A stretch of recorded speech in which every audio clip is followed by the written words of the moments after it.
Bapak Ibu, kepareng kula iki agenda wonten ing siang menika. Assalamualaikum warahmatullahi wabarakatuh. Waalaikumsalam warahmatullahi wabarakatuh. Sugeng siang. Ya. Salam dan bahagia. Yang menika salamnya zaman sekarang kok salam dan bahagia.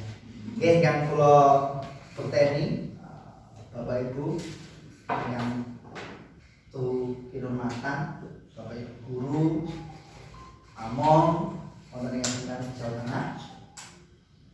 Syukur alhamdulillah wonten ing dinten menika dinten Kamis tanggal 9 Februari warsa 2023 kita saged pepanggihan wonten ing tab setunggal lan sekawan gedung SMK Jawa Tengah menika kanthi manggirayu lujeng boten wonten alasan menapa-menapa ngestreni undanganipun saking Kadang kita sederek kita Pak Aziz ingkang nembe nglampahi utawi nindakaken kegiatan pendidikan calon guru penggerak angkatan 7 Kota Semarang.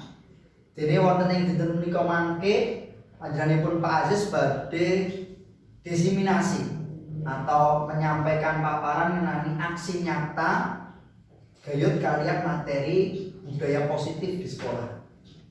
Kados pundi mangke anggenipun Pak Aziz badhe babar menika mangke monggo kita sarengan derek diskusi acara dinten menika sifatipun semi formal nggih santai kemawon dipun sambi kunjuk napa dari boten napa-napa yang bahkan mengke sampahipun kita kondur yang dapat awet menika pas mati listrik AC-nipun mati terus dipun damel santai kemawon.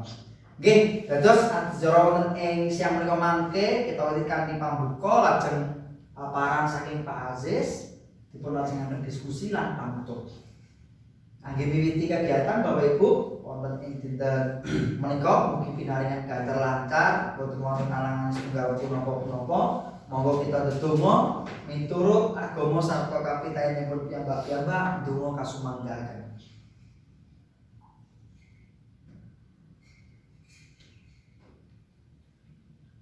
Cekap, matur nuwun mugi-mugi kegiatan dinten menika saged melampahkan ganjar lancar berkah barokah kagem kita sedaya. Selanjutnya, ini beralih ke bahasa Indonesia. Karena tadi bahasa Jawa itu sebagai ini hari Kamis Bapak Ibu, hari pengantarnya bahasa Jawa. Nanti para Pak mungkin nanti akan menyampaikannya entah bahasa Inggris atau bahasa Indonesia saya nggak tahu gitu. Monggo Pak Aziz dapat dilanjutkan untuk paparan mengenai budaya positif di sekolah. Waktu saya berikan kepada Pak Aziz.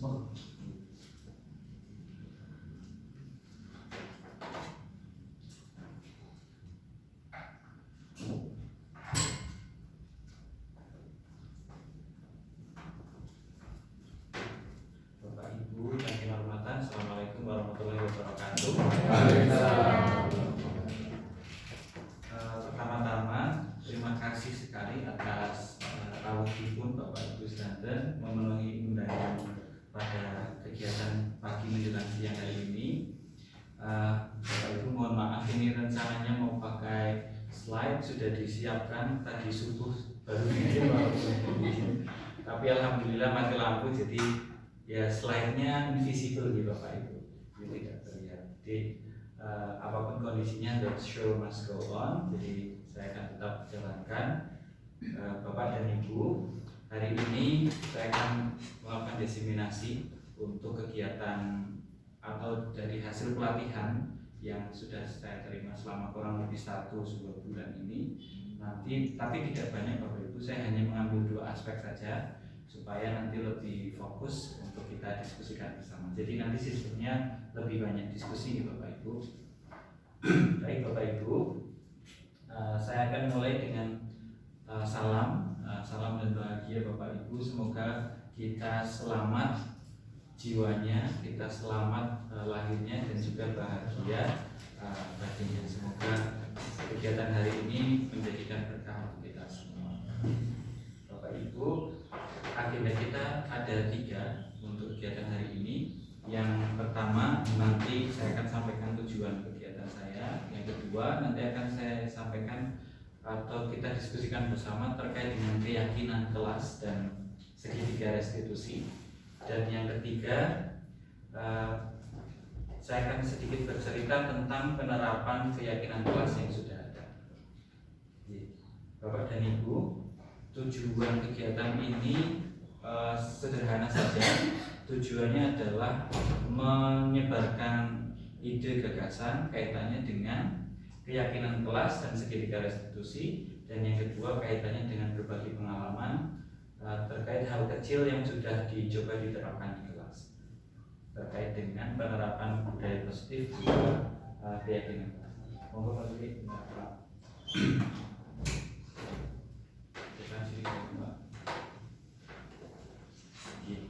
Baik Bapak Ibu, saya lanjutkan.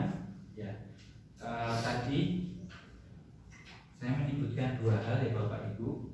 Ada, saya ganti paparannya menjadi paparan ya. Ada apa istilahnya Pak? Tiada rotan apapun jadi ya. Gitu. Jadi ada dua hal yang mau saya sampaikan. Yang pertama keyakinan kelas, yang kedua ada segitiga restitusi. Nah, Bapak dan Ibu, saya ingin menggali dari Bapak Ibu, ketika Bapak Ibu mendengar dua hal ini, apa yang terpikirkan dalam benak Bapak Ibu? Mohon dibantu untuk dituliskan dengan mengakses link ini, menti.com, dengan kodenya 41893121 disumanggakan Bapak Ibu. Kalau perlu tethering, ada tethering juga. Wifi-nya Pak Aziz, passwordnya tethering. Ya. Coba buka.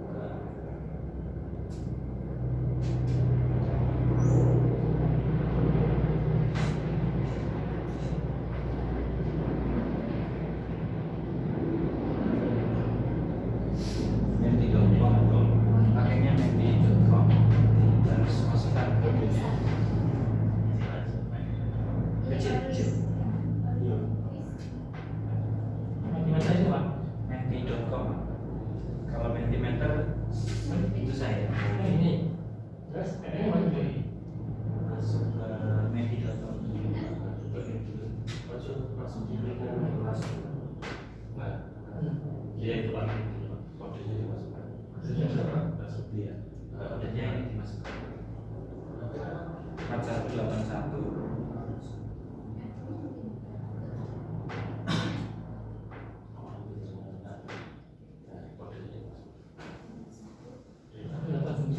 Ya, 4189 3121. 3121.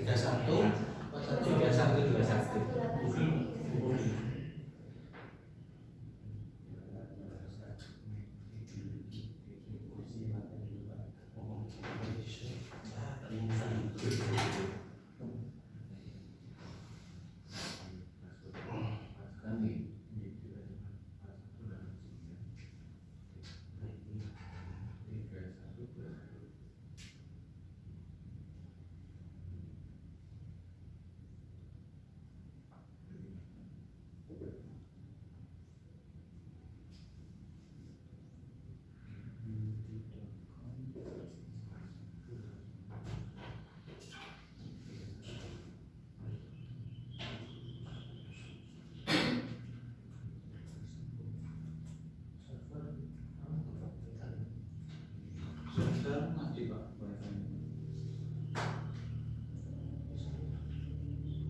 Bisa. Kalau bisa biasanya masih ada cadangan internet.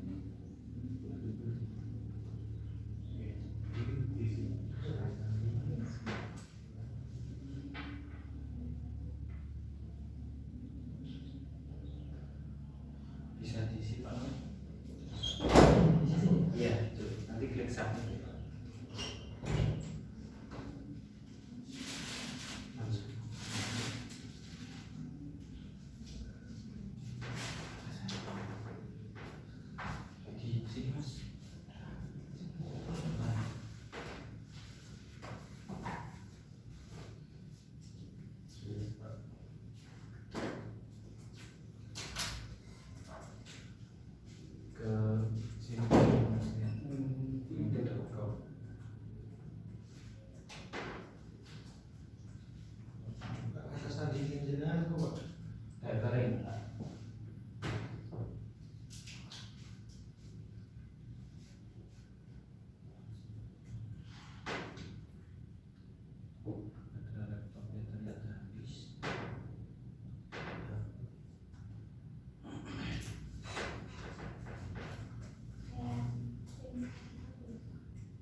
Kodenya itu Pak, 2189.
Ini spasi angka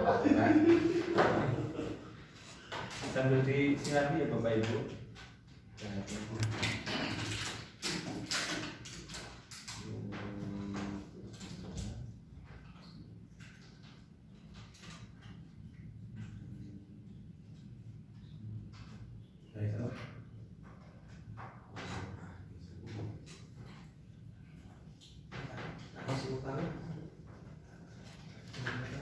Bisa ya. Mungkin ini loh Pak, karena listriknya turun, koneksi internetnya juga ikut turun.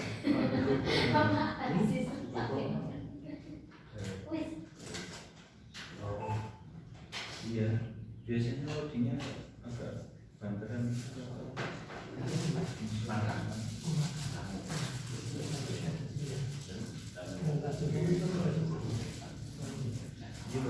Jadi saya sudah dapat beberapa isian kita diskusi.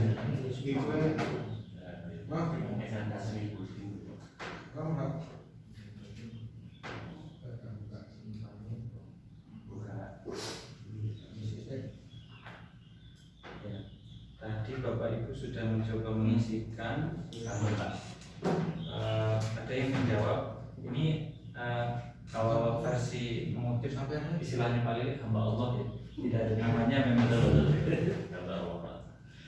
pemantapan pembelajaran dalam suatu sekolah, kaitannya keyakinan kelas dan segitiga restitusi. Kemudian ada yang menjawab budaya positif, kesepakatan kelas, validasi tindakan yang salah, memperbaiki kesalahan yang pernah dibuat. Kemudian ada juga yang menyampaikan membangun budaya sekolah maupun di rumah yang positif dengan lingkungan yang aman dan mendukung murid atau anak untuk menjadi pribadi yang berbudaya, seimbang dan bahagia. Ya, jadi ternyata Bapak Ibu sudah memiliki gambaran yang banyak kaitannya dengan keyakinan kelas dan segitiga restitusi. Kemudian saya ingin bertanya dua hal Bapak Ibu. Kita kalau naik motor itu aturannya pakai helm ya Bapak Ibu? Iya. Oke. Kalau pakai helm itu, kenapa kita memiliki aturan naik motor pakai helm? Kira-kira ada tujuannya nggak Bapak? Tujuannya apa Pak? Keselamatan. Ada lagi Bapak Ibu? Selain keselamatan juga menaati peraturan dari aturan lintas yang ada. Menaati peraturan yang ada. Ada lagi Bapak Ibu? Mungkin jawaban yang out of the box juga boleh Bapak Ibu. Ya, aduh, helm terbaik lah.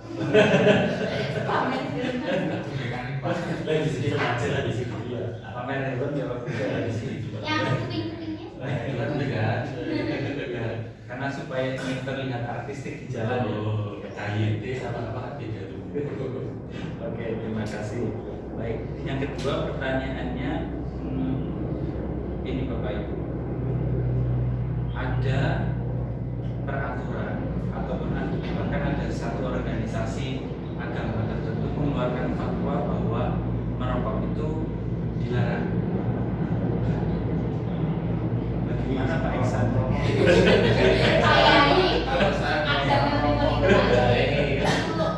Ini saya akan bilang salah satu organisasi agama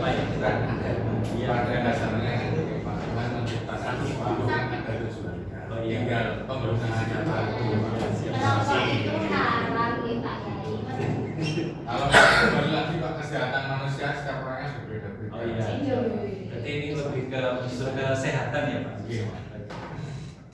Kalau dari Pak Rifai kira-kira apa Pak Rifai? Merokok dilarang. Ya ada yang Salah satu mengatakan. ormas. Iya. Organisasi keagamaan. Yang pertama sesuai dengan ajaran mereka sendiri. Yang kedua ada yang mengatakan makro tentara muslim. Kenapa dilarang? Salah satunya mengacu ke kesehatan. Yang kedua itu lingkungan sekitar. Baik, terima kasih Pak Rifai. Oke, baik Bapak Ibu. Tadi kita kalau yang penggunaan helm itu ada keselamatan. Terus tadi untuk jawaban yang out of the box itu kaitannya dengan keindahan ya Pak. Estetika, keindahan. Kemudian untuk kaitannya dengan rokok itu kaitannya dengan kesehatan. Dan juga ini ya, toleransi dengan orang lain karena terkadang ada yang terganggu dengan asapnya. Ya, baik Bapak Ibu. Ada Pak, itu bedanya restitusi dengan yang ini apa? Iya, nanti kita bahas Pak. Belum Pak, belum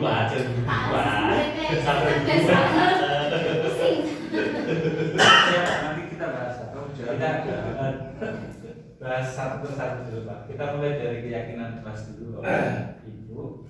Jadi tadi kaitannya dengan penggunaan helm, kemudian rokok. Di sekolah pun ada penggunaan seragam, terus ada aturan-aturan tertentu.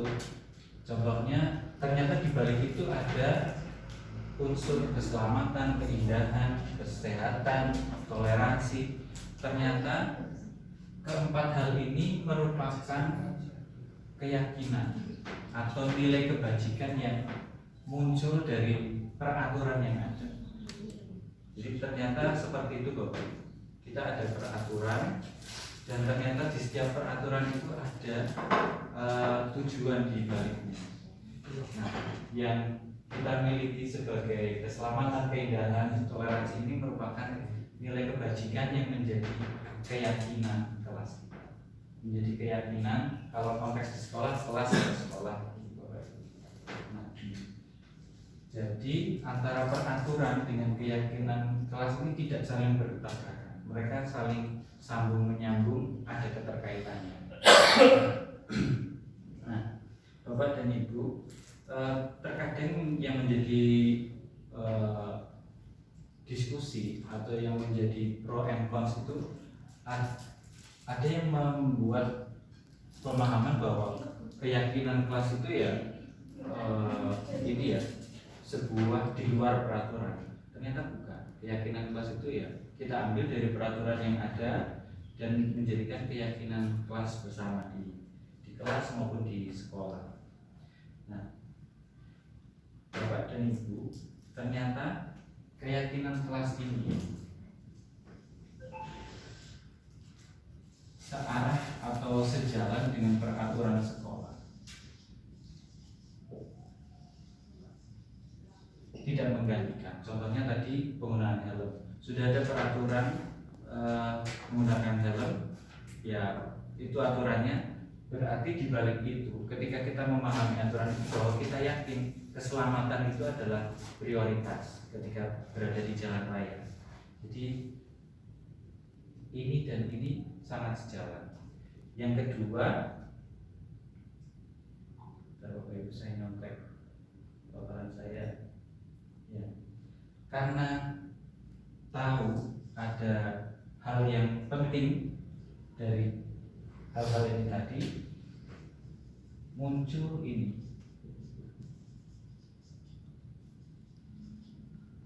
intrinsic motivation. Sebagai contoh Bapak Ibu, paling merokok Bapak? Tadi Sekarang tidak. Tadi contoh pakai helm aja. Ya. Paling kalau ke tubuh muda pakai helm itu kira-kira karena biar tidak ditilang atau biar selamat Pak? Oh dua-duanya, oke. Baik.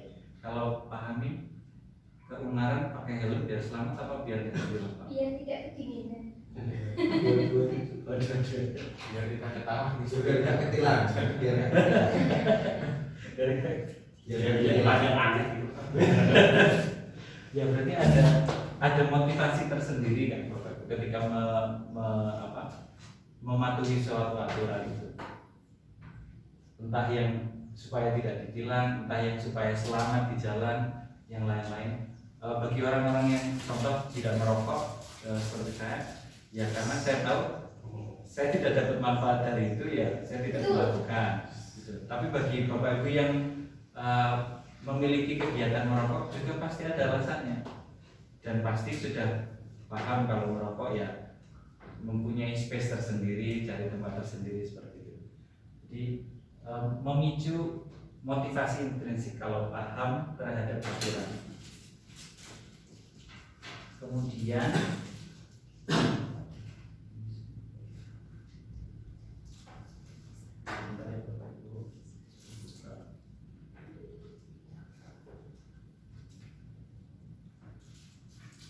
saya mulai keringat dingin Bapak, soalnya anget.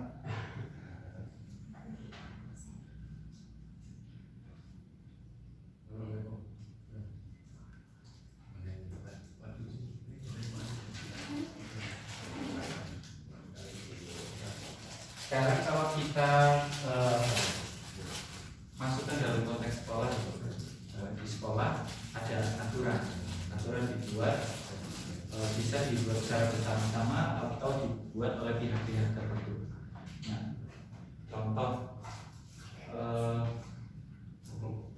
kasus, Bapak Ibu bisa memberikan contoh sebuah case tadi penerapan peraturan di sekolah.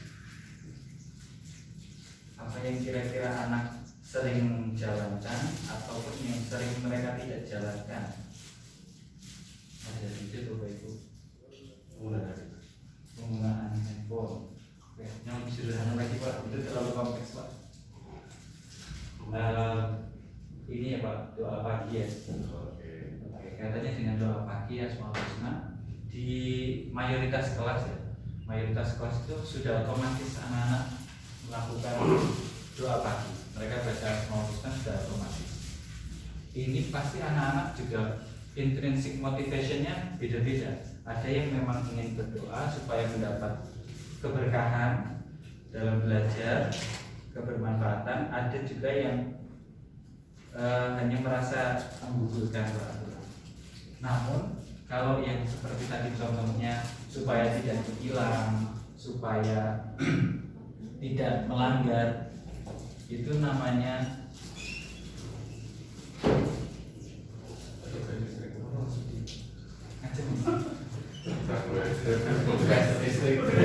Iya, Allah banget. cepat sih Mas.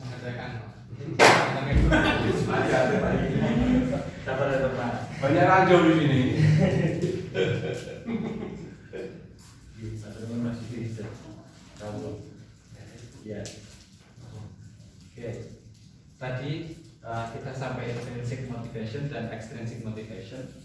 Menurut Bapak Ibu, yang akan membekas lama itu yang ekstrinsik atau yang intrinsik? Yang dari dalam atau dari luar? Contoh tadi pakai helm, intrinsiknya karena pengen selamat, ekstrinsiknya karena supaya tidak ditilang. Yang membekas lama itu kira-kira yang intrinsik atau yang ekstrinsik? Sebenarnya ini Yang intrinsik ya. Kenapa Pak Pan?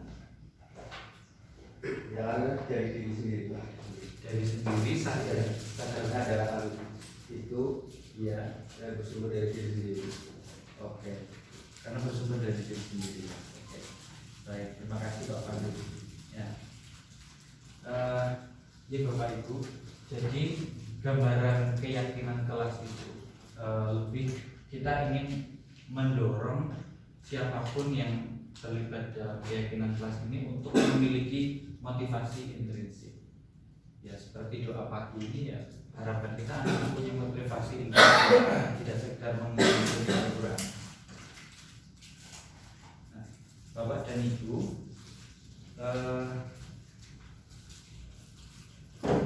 kaitannya keyakinan kelas ini nanti sangat berkaitan dengan segitiga restitusi. Saya akan berikan contoh untuk keyakinan kelas di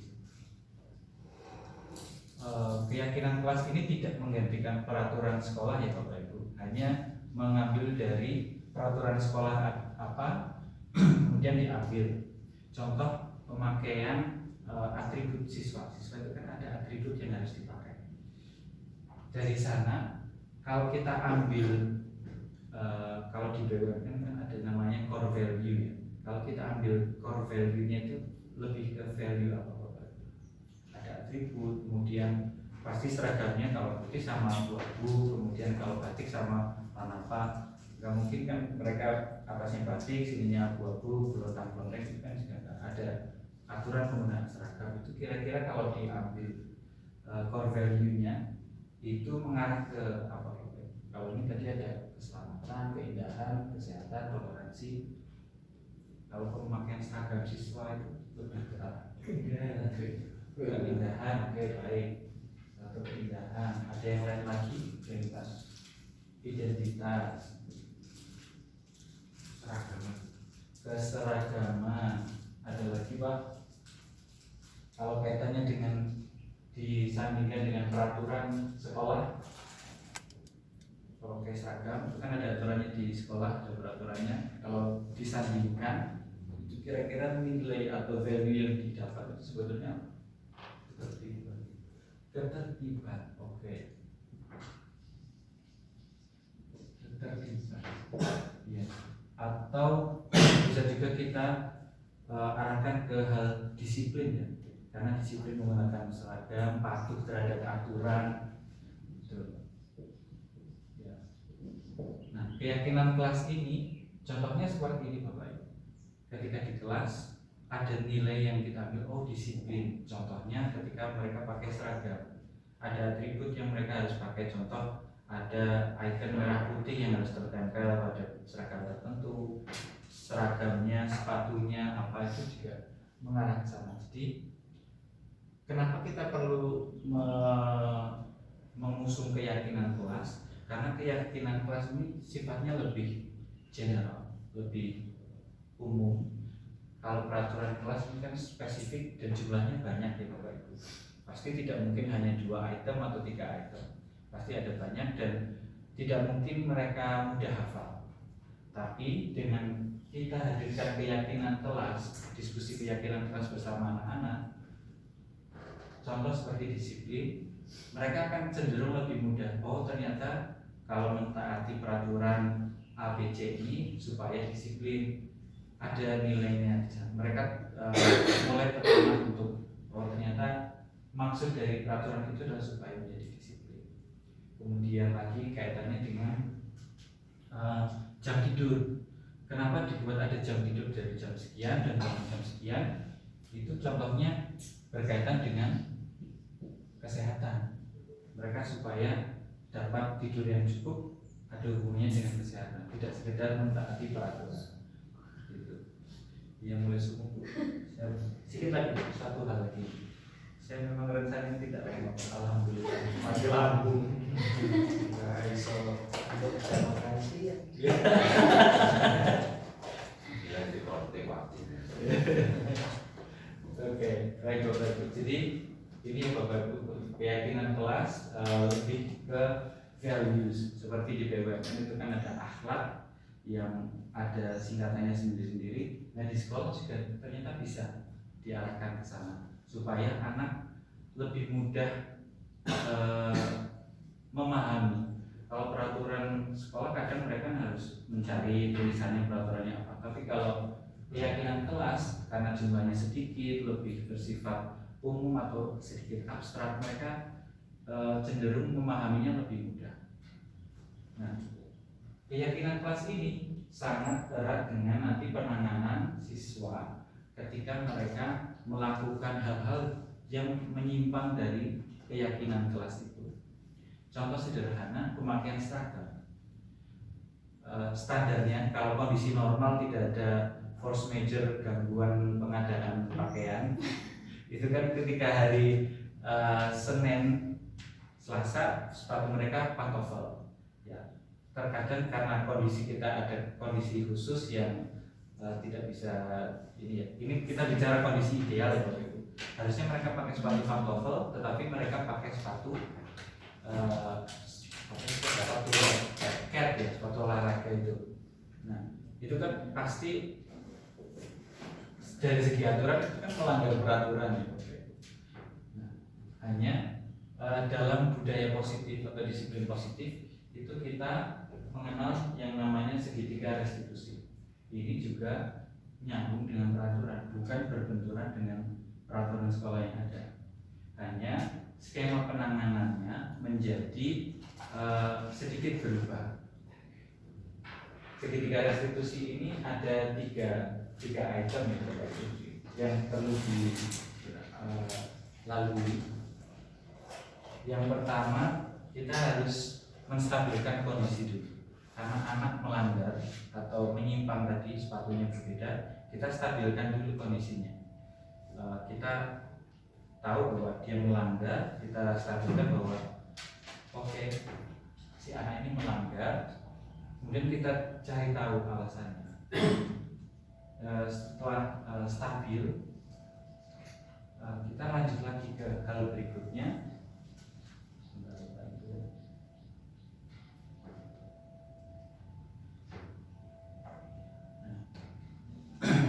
Kita lakukan validasi.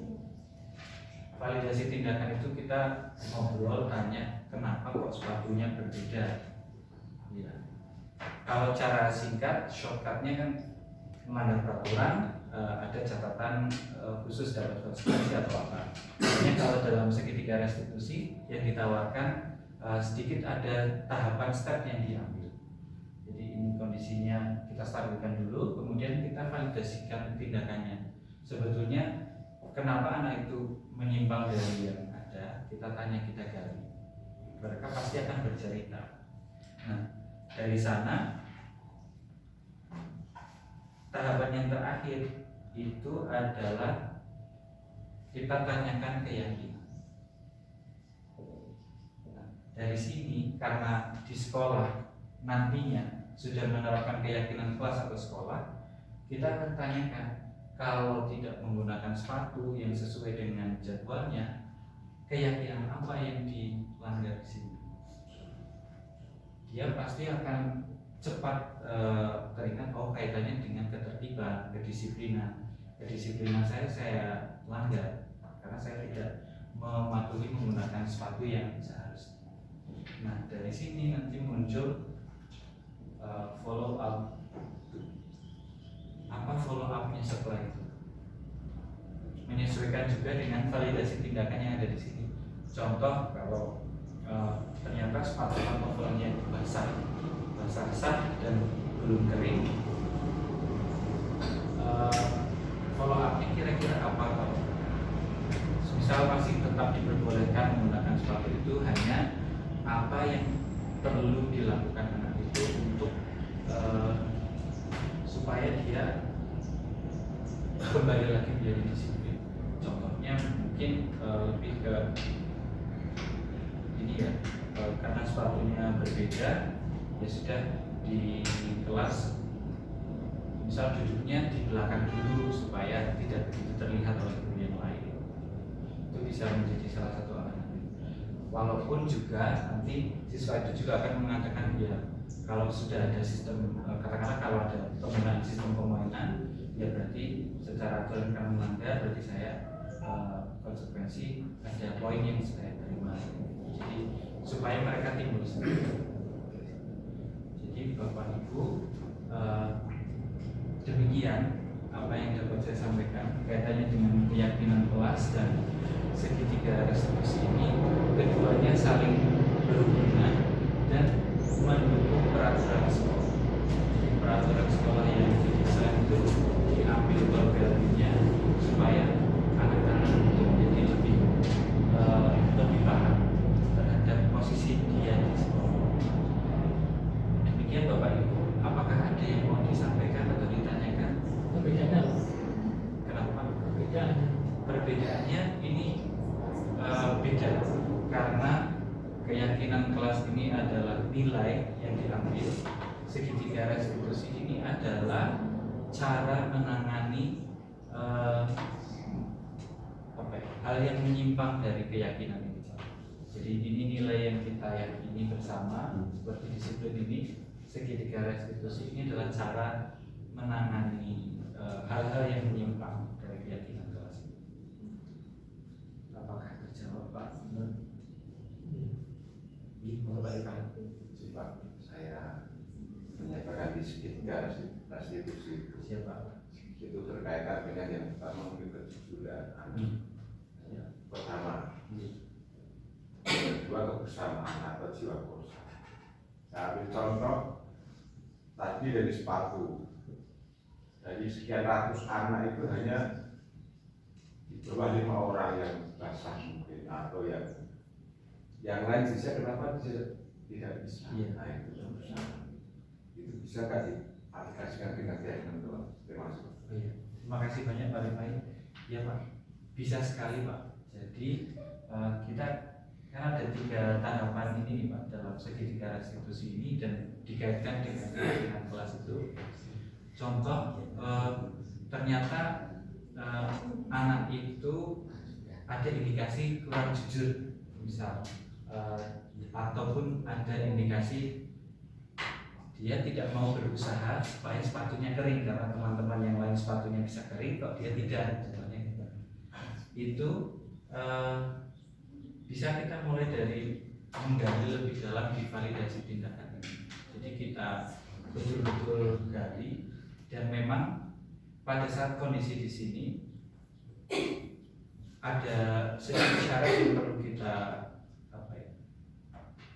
lakukan, yaitu anak itu dalam kondisi nyaman, jadi dia nyaman untuk berbicara apa adanya dan umumnya biasanya 4 mata, supaya kalau 4 mata mereka ketika siswa berbicara jujur umumnya akan lebih jujur menyampaikan hal yang ada. Misal, ya Pak, mohon maaf saya lupa atau saya tidak sempat untuk menjemur sepatu yang seharusnya dan sebagainya. Biasanya kondisi di sini itu lebih dilakukan secara private bersama, tidak bersama-sama.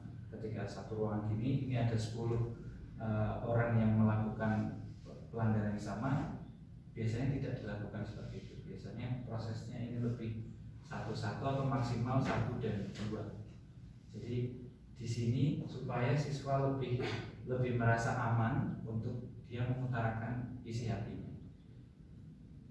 Dan setelah dari sini muncul, lanjutan ke keyakinan kelasnya ini, ternyata dia lebih mengarah ke hal-hal yang banyak, ya disiplinnya juga menyeleweng, kemudian kejujurannya juga bergeser. Nah di sini kita perlu kuatkan lagi bahwa menjadi pribadi atau murid itu ya harus disiplin, jujur, dan memang ada manfaatnya nanti akan diterima oleh anak dan mereka akan menyebutkan sendiri apa yang mereka harus lakukan. Selain memang secara peraturan mereka melanggar mendapat konsekuensi yang ada dari sekolah, tapi hal lain yang menjadi konsekuensi mereka akan sampaikan sendiri. Jadi ada kondisi perlu dilakukan secara private. Apakah ada lagi Pak? Terima kasih. Dari Bapak Ibu yang lain. Namanya Pak ketika restitusi tidak sekitar. Oh iya Pak. Karena hanya 3 aspek Pak. Itu misalkan dari tentang masalah anak, dan ada masalah kita sabar dulu kakaknya emosional dan sebagainya. Itu divalidasi, kakak tanya gimana. Setelah itu anak mengakui salahnya sebenarnya keyakinan kan. Dan itu yang keempat sanksinya. Kamu sudah sanksinya gitu. Iya Pak. Sanksi yang disadari dia menyadari akan kesalahan tadi sehingga mau menerima sanksi dengan suara dan juga dari hasil kesepakatan bersama itu. Iya Pak, terima kasih Pak. Kalau untuk konsep segitiga ini memang sudah ada expert yang mengusung ini sendiri Pak. Jadi memang ada